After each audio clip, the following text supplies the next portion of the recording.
De Es Cuestión de Ley, tal y como lo anunciamos, vamos a conversar en esta oportunidad con el licenciado Emanuel Castro. Él es abogado y profesor de Derecho Internacional Público en la Facultad de Derecho de la Universidad de Panamá.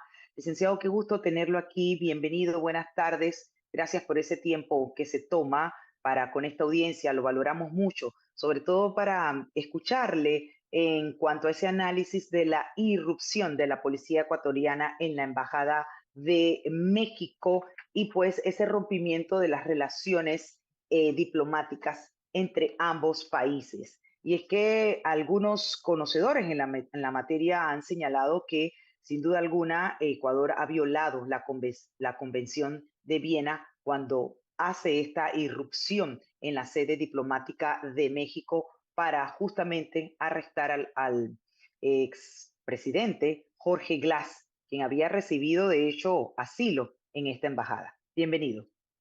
Buenas tardes, gracias por la invitación. Definitivamente una situación muy lamentable la que se ha vivido días atrás en el estado del Ecuador, en donde, como ya usted ha apuntado, se dio lo que yo llamo un asalto por parte de la Fuerza de Seguridad del estado de Ecuador a la Embajada del Estado de México en dicho país. Una situación que obviamente violenta el derecho internacional, en específico la Convención de Viena del 1961, que regula todo lo concerniente a estos asuntos, ¿no? Entonces tenemos que en esta convención se establece de una manera muy clara que las sedes diplomáticas son inviolables. En ese sentido, entonces, tenemos una clara violación del derecho internacional y definitivamente esta situación ha escalado a una situación sin precedentes, toda vez que si Mm. revisamos la historia latinoamericana, nunca se había dado un hecho de tal magnitud. De hecho, me atrevo a decir que a nivel mundial,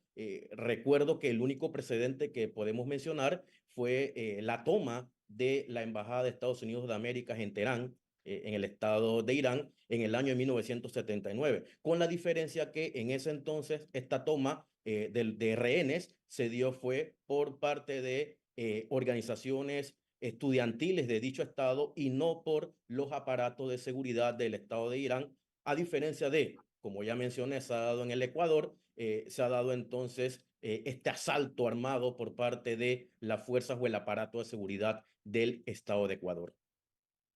Este hecho sin precedente, como usted lo describe, licenciado Castro, ¿a qué reflexiones nos deberían llevar? A que los estados, a medida que va pasando el tiempo, cada vez están dejando de lado el respeto al derecho internacional, aun cuando existen organizaciones internacionales en donde se presta para discutir estos asuntos, como la Organización de los Estados Americanos, la Organización de las Naciones Unidas. Vemos que los estados están tomando decisiones unilaterales y no están respetando lo que viene siendo los tratados internacionales que justamente te remiten a que utilices los métodos pacíficos de solución de controversia precisamente para no llegar a una situación como la que se está dando actualmente en el Ecuador. A ver, sin justificar, porque no hay justificación en la acción de esa irrupción de Ecuador en pues, en la sede diplomática de México, ¿qué razones tendrían ellos o lo llevarían a actuar de esa manera desde su lectura? Yo diría que esto viene justamente por algún resentimiento por parte del actual presidente del Ecuador, Noboa.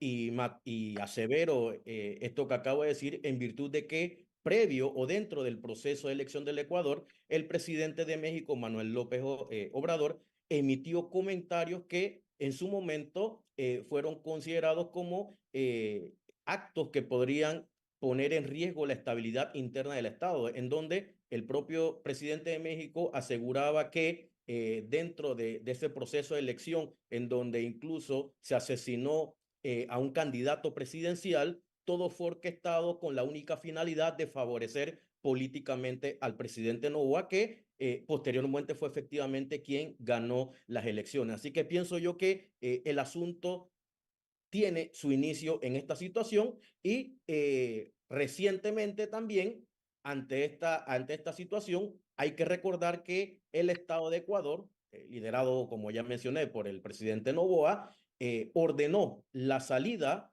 de la embajadora de México en el Estado de Ecuador.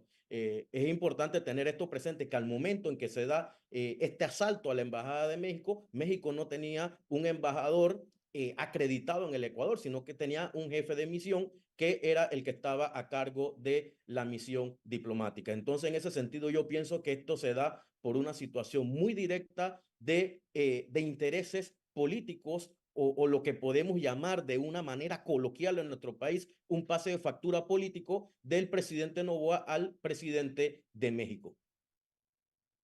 Pero atreverse a tal situación, ahora uno se pregunta cómo se resuelve semejante atrevimiento de irrumpir en una sede diplomática, pues de la manera por estamentos de seguridad. Ahora la pregunta que se impone es, ¿y ahora qué viene? ¿Se resuelve? ¿Cómo se va a resolver esta situación? Sí, en ese sentido, vemos la actuación por parte del Estado mexicano, que lo primero que hizo fue romper las relaciones diplomáticas con el Ecuador, lo que tiene entonces como resultado el cierre de las embajadas en ambos estados, el retiro también del personal diplomático, así también como del consulado de un país en el otro, y entonces ya viene una segunda fase que ha anunciado el Estado mexicano a través de su presidente y de su cancillería, que es elevar esta situación ante la Corte Internacional de Justicia, que vendría siendo entonces el Tribunal Internacional competente para atender esta situación y determinar en derecho si efectivamente se ha dado una violación al derecho internacional y en ese sentido entonces declarar internacionalmente responsable a quien tenga la culpa y a su vez también las reparaciones que estime conveniente. También es importante considerar que el día de hoy ha sido citado los Estados miembros de la OEA a celebrar entonces un consejo permanente, extraordinario para atender justamente esta situación entre México y Ecuador. Es decir, que a nivel internacional esta situación ha llegado a una máxima escalada en donde ya vemos que un Estado ha anunciado que demandará al otro ante un tribunal internacional y la comunidad internacional, en este caso a través de la Organización de los Estados Americanos, ya busca intervenir en esta situación para resolverla lo antes posible. Usted sabe que hay quienes han opinado que una de las razones o factores que también pudieron haber incidido en esta irrupción es el hecho del abuso que se le ha dado a la figura del asilo político. ¿Cuál es la opinión que usted tiene al respecto? Porque ciertamente el señor Jorge Glass había sido condenado por un delito común, no era un perseguido político. Entonces se ha como desnaturalizado la figura del asilo político y realmente la función que tiene la misma para pues evadirse del radio de la justicia. ¿Cómo lo Sí, mira usted? en ese sentido, obviamente, cada abogado, cada especialista tendrá su criterio. En lo personal, yo me refiero específicamente a lo que dice o han acordado los estados en los tratados internacionales. Y es justamente en una serie de convenciones que han surgido, han sido aprobados por estados en América. Podemos citar la Convención de La Habana en 1928, que luego fue actualizada en 1933. Posteriormente, la Convención de Asilo Político de 1954, en donde en este último se establece de una manera muy clara, de una manera inequívoca, que la interpretación en cuanto a la condición del asilado político será exclusiva del Estado otorgante. Es decir, que cualquier persona tiene el derecho a solicitar el asilo político y el Estado a quien se lo solicite vendría siendo entonces quien tiene el derecho a interpretar de acuerdo a los elementos que se le lleven a él para decidir si acoge la solicitud o si la niega. Incluso se Claro, dice que claro, claro, el permítame que lo negarlo tampoco interrumpa. se tiene que justificar. Claro, exacto. Permítame que lo interrumpa, pero es que está claramente establecido que el asilo político es para personas no por delitos comunes, sino porque se sienta perseguido políticamente. Y el señor Jorge Glass había sido condenado a 8 años por un lado a 6 años por asociación ilícita, por cohecho, ahora por peculado, o sea, y ya una sentencia debidamente ejecutoriada. Es que Entonces, eso es lo que justamente, se debate, licenciado. O sea, claro, ¿cómo si hay una sentencia debidamente ejecutoriada, está siendo condenado, es un delito común? ¿Cómo tú puedes decir o cómo puedes solicitar tu asilo político y la embajada así a diestra y siniestra otorgarle el asilo político a una persona que ya ha sido condenada? sí, En reitero, este caso, refiriéndonos a Jorge Glass. sí, reitero, el derecho internacional le da la facultad al Estado otorgante a definir quién es y quién no es un perseguido político, indistintamente de las consideraciones que pueda tener el país que ha condenado o está procesando penalmente a la persona. El derecho exclusivo es del Estado otorgante. Podemos discutir si efectivamente una persona que ha sido condenada por delitos comunes tiene derecho o no a pedir asilo. Eso lo podemos discutir, pero hoy por hoy eso es lo que manda el derecho internacional. Y para que eso cambie y quizás la desnaturalización de esta figura del asilo, entonces lo que corresponde es de manera inmediata que los estados se sienten y negocien un nuevo tratado internacional que regule justamente esta situación. ¿Y por qué apunto en ello?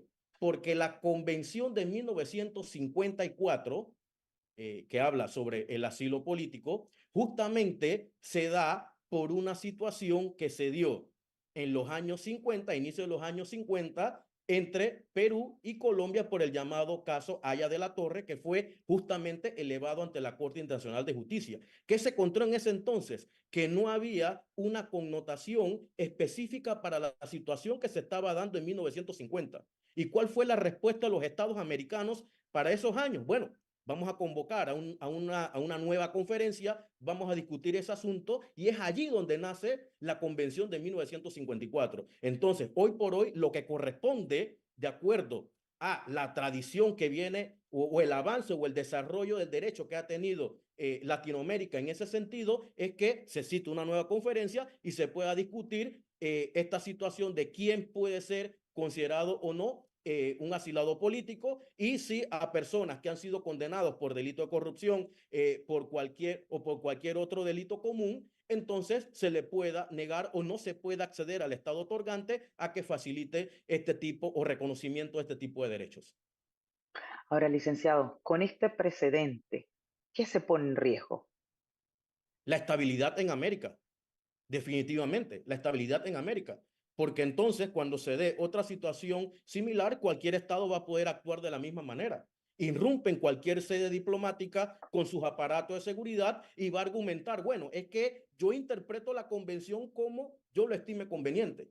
Y para eso justamente existe la Corte Internacional de Justicia. Si nuestros estados no están de acuerdo con la actuación que ellos mismos están dando dentro del seno de la comunidad internacional, entonces existen los mecanismos para que esta situación se pueda resolver. Y en ese sentido, aplaudo lo que está haciendo México en este momento, que es anunciar que va a llevar el caso ante la Corte Internacional de Justicia. Fíjense que México no ha anunciado que va a declarar la guerra, no ha Uh -huh, anunciado que va a aplicar medidas de retorsión a Ecuador, que lo puede hacer, es un uh derecho -huh. también soberano que tiene, sino que va a utilizar los métodos de solución de controversia en el derecho internacional, en este caso ir ante la Corte Internacional de Justicia. Y pienso yo que este sería un excelente momento o una oportunidad para que la Corte Internacional de Justicia emita una jurisprudencia en ese sentido y quizás pueda entonces interpretar de una manera muy clara esta situación para que no dé margen a debates o interpretación de acuerdo a lo que digan los propios estados. ¿Por qué? Porque ya existiría entonces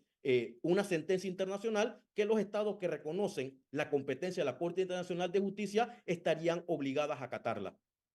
¿Cuáles serían las sanciones en el caso de que, pues, obviamente se le dé la razón a México por esta irrupción, esta violación a la Convención de Viena por parte de Ecuador?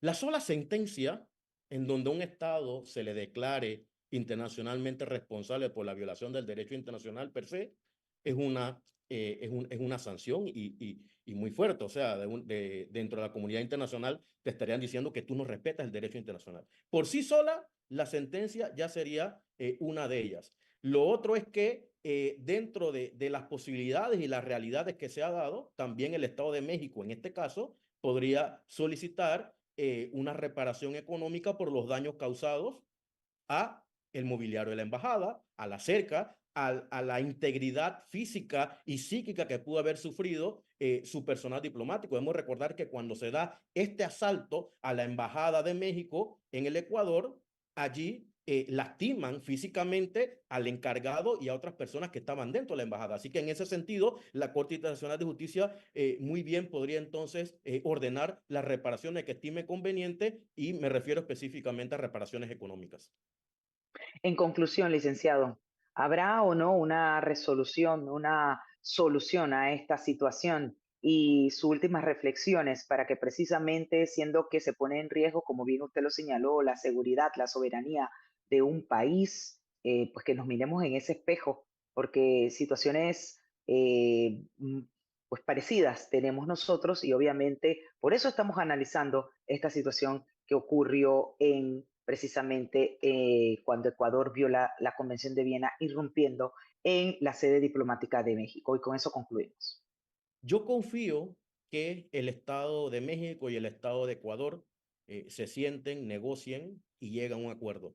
En este caso, Ecuador que reconozca el error, que estime ofrecer una reparación por los daños causados y que se comprometa a no repetir un acto como este. Incluso creo que este miércoles en el seno de la OEA sería un excelente escenario para que tanto la representación de México como la representación del Ecuador lleguen a un acuerdo y se pueda cerrar este capítulo por el bien de la democracia y de la seguridad territorial de todas las embajadas en nuestra América.